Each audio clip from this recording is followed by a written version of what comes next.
This is Ariel from Group 9. Group 9, we discussed about power and influence last week, and we are a team of four. Alka Ranjan, Ariel Ravichandran, that's myself, James Prachaska, and Ragini Raj. Today, I'm going to walk you all through all the discussions which we had and all the learnings which we had the last week based on the discussions. So basically, we had 12 discussions happening last week, and everybody had a great learning experience from various comments, and we had various quizzes to test our skills, and it's all on the power and influence. So let's get started with power. So I'll go through the topics which are like more towards power in the discussions we had, and see what comments we got from our fellow students, and let's discuss about them more going forward. So power. The first question which we had is like, if you are a brand manager for a toothpaste and then you get hired to make marketing for the product, and then how you are going to utilize your power to make that product, to sell that product more effectively. So that was a question. So our colleagues and our teams had a really great conversation going on, and most of them said it's the referent power, whether to use or not to use, and based on scenarios and assumptions made by students of the class. So everybody gave different opinions of how it can be approached, and they had made like great assumptions to validate their points in reference to the kind of influence that the manager can have regarding whether to exercise the referent power or indirect motivation by providing rewards, or using coercive powers to influence the marketing team regarding the promotion of the toothpaste product. So this was like really interesting topic, and it had a really great discussion going on around it. And the next question is, did you use any of the contingencies power like degree, centrality, visibility, or discretion in your organization, and how did it help? So for that, we had really good feedbacks from many of us, and it was like a really great thread. And most of them said it's we exercised discretion as their primary contingencies of power in their work. And also they said sustainability and discretion gives the broadest amount of power to an individual, providing them with the power of choosing from alternative and exercising the power as their choices. And also everybody is desirable to have control in their things that they do without their intervene. And most of them who are starting their careers focus on the contingency power of visibility by exercising the work they are endowed and making sure that the higher authorities know about it. So these were the highlights of that particular conversation. And the next one is, referent power is one of the five bases of social power. It refers to the ability of a leader to influence a follower based on the because of the follower's loyalty, respect, friendship, admiration, affection, or desire to gain approval. Can you tell us about a time you demonstrated referent power in your workplace? So this question is more of like a specific power, the referent power, and the answers were like tailored mostly around to demonstrate a referent power in the workplace, and we receive great conversations experiencing leader or someone that they work with being a great leader. Many of them highlighted the point about respecting others so that others will respect them. Do to others that you would want them to do to you. So that's more about power, and then let's jump into influence. In influence, we had like a couple of questions where it's like, what's your approach to influencing your colleagues? Which are some of the influential tactics, and discuss few of the influential tactics which are in the chapter. So many of them gave about persuasion and impression management have been the demonstrating tactics that have been used by most of the students from the class in their work experience, as well as in their academic working with their fellow classmates, teammates, and professors.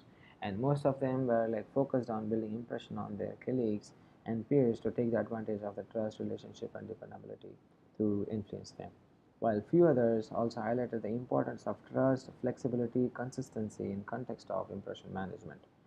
Coalition had been the next most used strategy for the class, where they focus on getting their peers together from the beginning to help them back when they are in need to getting things done, as well as back them up in front of others.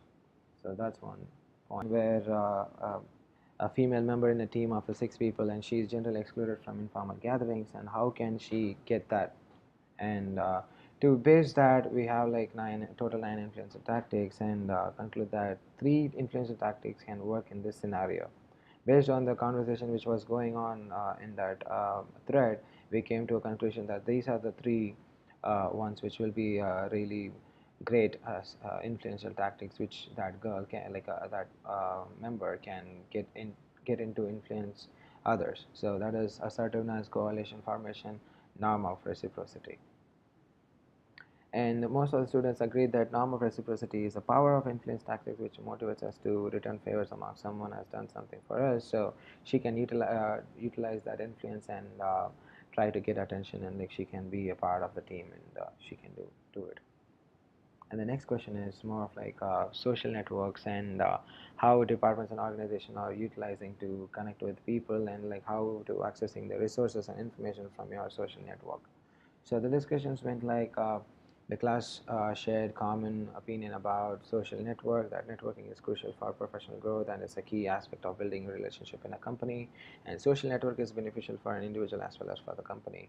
For an individual, social networking is a great chance to explore new opportunities like LinkedIn and various other networking portals where we can connect with people and we can talk to them and we can make valuable connections over there. So that's about it.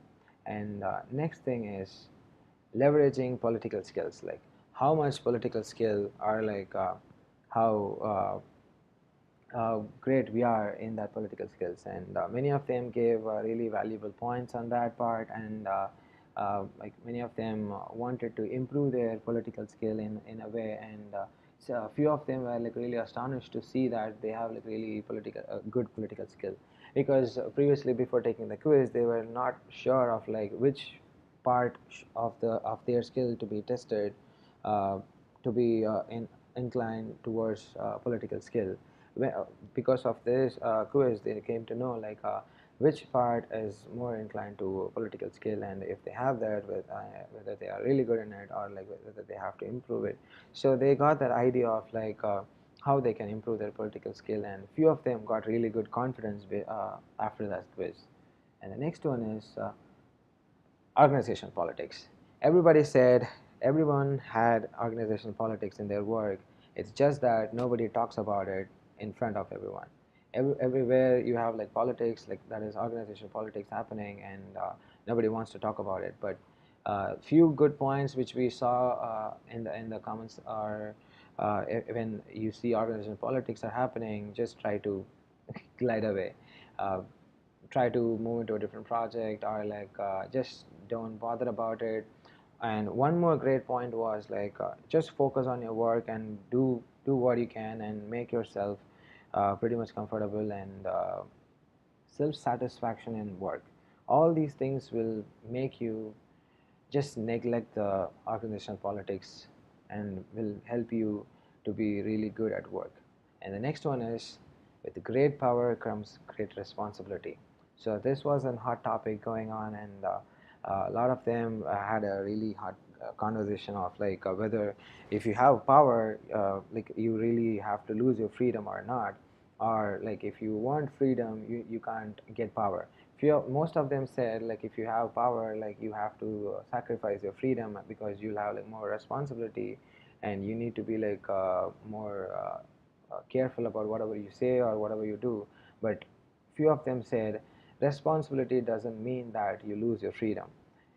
It's both of them are different, so they had like different views on that, and we came to a conclusion that yes, freedom and power and responsibility all go in hand. So that's about it. And if we have to improve our entire conversations and whatever discussions we had, we felt we want to make the titles of the conversations more attractive, because unless and until you know you get inside the topic, you don't know what it is inside. So we just felt that we could make the topics like the titles outside to more attractive, so that someone who sees this for the first time, they can get in and see what's inside. And also we wanted to make it more personal, because whenever someone comments and they want to make it a personal touch, and they want to make an impact, So if all the posts which we make, or like at least few of them, has a personal touch to the discussions, it will be of a really good thing to do with. That's all from our side today, and thank you for everybody to on listening to us and going through this presentation. Thank you.